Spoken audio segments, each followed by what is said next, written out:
Hello. आज हम बात करेंगे पंच महापुरुष योगों के बारे में। देखिए, ज्योतिष में हजारों प्रकार के योग होते हैं, कई हजारों प्रकार के दुर्योग भी होते हैं, हजारों प्रकार के अच्छे योग भी होते हैं। पर इन हजारों योगों में से जो सबसे टॉप योगों में से जो पांच महापुरुष योग माने जाते हैं, पांच महापुरुष जितने भी मतलब एस्ट्रल बॉडी प्लैनेट्स हैं, जो भौतिक प्लैनेट्स हैं, तो उन प्लैनेट से पांच महापुरुष योग बन सकते हैं। और पांच महापुरुष योगों के लिए जो भौतिक प्लैनेट्स हैं, उनमें से सूर्य और चंद्रमा से कोई भी महापुरुष योग नहीं बनता। हालांकि सूर्य और चंद्रमा से कई सारे योग बनते हैं, कई सारे दुर्योग भी बन सकते हैं, परंतु सूर्य और चंद्रमा से कोई भी महापुरुष योग नहीं बनता है। और राहु और केतु से भी किसी प्रकार का भी महापुरुष योग नहीं बनता, क्योंकि राहु और केतु भौतिक ग्रह नहीं है। फिजिकल प्लैनेट्स राहु और केतु नहीं है, और सूर्य और चंद्रमा अगर फिजिकल प्लैनेट्स भी हैं तब भी इनसे कोई महापुरुष योग नहीं बनता। अब सूर्य, चंद्रमा, राहु और केतु को हटाकर जितने भी ग्रह हैं उन सभी से महापुरुष योग बनता है। जस्ट एग्जाम्पल के तौर पे मंगल हो गया, बृहस्पति हो गया, गुरु, शुक्र हो गया, शनि हो गया, बुध हो गया, इन सभी से महापुरुष योग बनता है। अब अगर हम माने कि महापुरुष योग कौन कौन से होते हैं, तो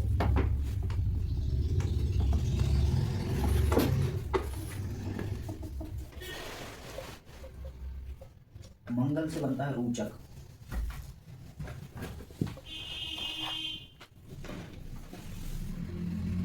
बुध से बनता है भद्र,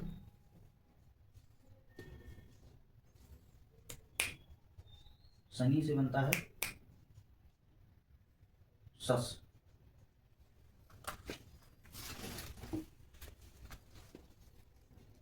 बृहस्पति से बनता है हंस महापुरुष।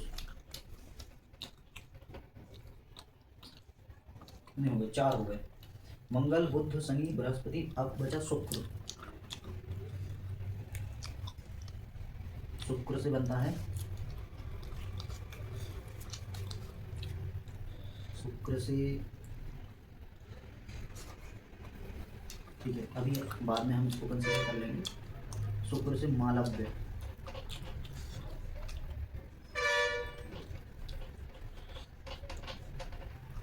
मंगल से बनता है रोचक महापुरुष योग, बुध से बनता है भद्र महापुरुष, और शनि से बनता है सस महापुरुष योग, और बृहस्पति से बनता है हंस महापुरुष योग, शुक्र से बनता है मालव्य महापुरुष योग। तो हम एक एक करके इनको समझने की कोशिश करेंगे। मान लीजिए मंगल, अब इनकी कंडीशन क्या है, महापुरुष योग कैसे बनता है कुंडली में। महापुरुष योग बनने के लिए पहली कंडीशन ये है कि मंगल हमेशा, मतलब जो भी ग्रह की बात करें हम, वो हमेशा केंद्र के स्थानों में, केंद्र के स्थान मतलब 1 2 3 4 केंद्र के स्थान ये हैं, 4 केंद्र के स्थान होते हैं। तो जिस भी ग्रह में महापुरुष योग बन रहा है, उस ग्रह में ये होना जरूरी है कि वो केंद्र के स्थानों में हो। दूसरी कंडीशन ये होती है कि पहली चीज केंद्र के स्थान, दूसरी चीज या तो उच्च की राशि में हो या तो खुद की राशि में हो।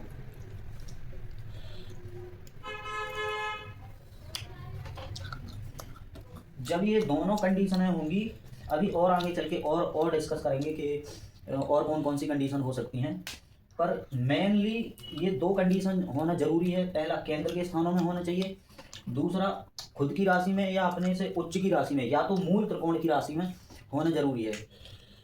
अब मान लीजिए मंगल यहाँ बैठा है, अब पहली राशि एक राशि मेष राशि, मंगल की खुद की राशि है। एक मंगल की मूल त्रिकोण राशि 8 नंबर की राशि भी होती है, वृश्चिक। या तो यहाँ पर और यहाँ पर मंगल बैठा हो, ठीक है, इनको हटा दें।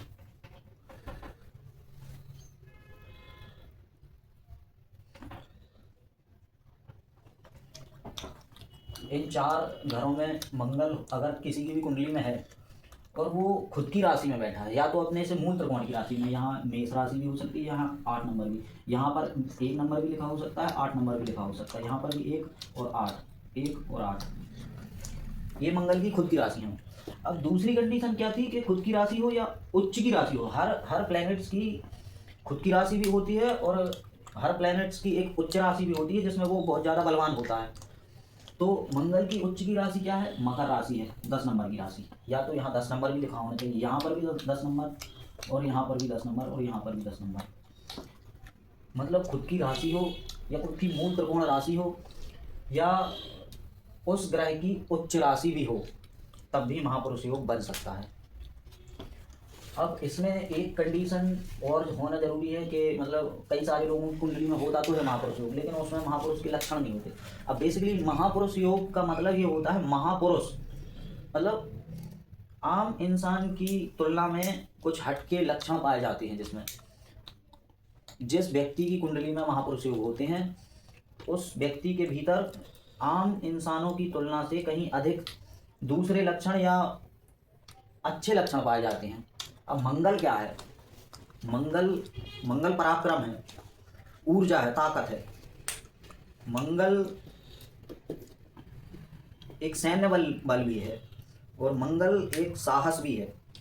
कुल मिलाकर जितने भी लक्षण बलवान में पाए जाते हैं, जितने भी लक्षण एक राजा से हटकर जो सैन्य प्रणाली में जो लक्षण पाए जाते हैं, वो उन सभी लक्षणों में मंगल होता है। मतलब मंगल जिसकी भी कुंडली में केंद्र में मंगल है और बलवान है कहीं से भी। एक और कंडीशन ये होती है कि मंगल के पास बल होना चाहिए। अगर बल नहीं है तो वो किसी काम का महापुरुष योग नहीं है। महापुरुष योग है और उसमें बल नहीं है तो वो केवल नाम के लिए वहाँ पर मंगल है, उसमें बल होना चाहिए। और जितना ज़्यादा बल होगा उतना ही वो उतना ही महापुरुष योग की तुलना में आएगा। मतलब यहाँ पर अगर मंगल 2 डिग्री का है, 5 डिग्री का है, तो ये मतलब इसमें बल नहीं है किसी भी प्रकार से, उसके पास बल होना चाहिए। अब हो सकता है कोई भी ग्रह हो, कोई और ग्रह का महापुरुष योग बन रहा हो। हर ग्रह के महापुरुष योग में सबसे पहली कंडीशन ये है कि उसके पास बल होना चाहिए। अब 5 प्रकार के बल होते हैं, 5 प्रकार में से जितने भी ज़्यादा प्रकार के, 1 प्रकार से, 2 प्रकार से, 3 प्रकार से, मतलब जितने ज़्यादा प्रकार के बल होंगे उसके पास उतना ही ज़्यादा मंगल बलवान होगा, या वो जिस ग्रह की भी बात कर रहे हैं वो उतना ही बलवान होगा। डिग्री वाइज से बलवान होना बहुत ज़रूरी है। डिग्री वाइज से अगर कमज़ोर है या सूर्य अस्त कर रहा है उसको, तो वो मतलब उसके पास बल नहीं है। डिग्री वाइज भी बल होना चाहिए और सूर्य भी उसे अस्त ना कर रहा हो। और एक तीसरी कंडीशन ये भी है कि उसको कोई पापक ग्रह दृष्टि में ना रखे। अगर पापक ग्रह की दृष्टि में है तो वो कहीं ना कहीं उसका बल खत्म हो रहा है। गुड प्लैनेट्स की आस्पेक्ट हो उसमें तो उसका बल और बढ़ जाएगा। मान लो मंगल पहले घर में है, ये पहला घर बोला जाता है। अब यहाँ पर बृहस्पति हो, यहाँ पर बृहस्पति हो और यहाँ पर बृहस्पति हो, मतलब शुभ ग्रहों में से मतलब ज़्यादातर शुभ ग्रह बृहस्पति को माना जाता है। हालांकि शुभ ग्रह बहुत सारे हैं, शुक्र भी है, बुध भी है, चंद्रमा भी है, राहु केतु शनि को हटाकर, मंगल को हटाकर ये सभी शुभ ग्रह कहलाते हैं। सूर्य भी एक शुभ ग्रह है, हालांकि माना जाता है कि ये क्रूर ग्रह है परंतु ये शुभ है। इन सभी ग्रहों में से कहीं किसी भी ग्रह की अगर आस्पेक्ट पड़ रही है, जिस भी ग्रह का महापुरुष योग बन रहा है, तो वो और ज़्यादा बलवान हो जाएगा। और पहली कंडीशन ये थी कि वो या तो उच्च की राशि का हो या तो खुद की राशि का हो। दूसरी कंडीशन ये थी कि या तो वो मूल त्रिकोण राशि का हो। तीसरी कंडीशन ये थी कि उसके पास बल होना जरूरी है। अगर ये सभी हैं तो बेशक महापुरुष योग बना है कुंडली में।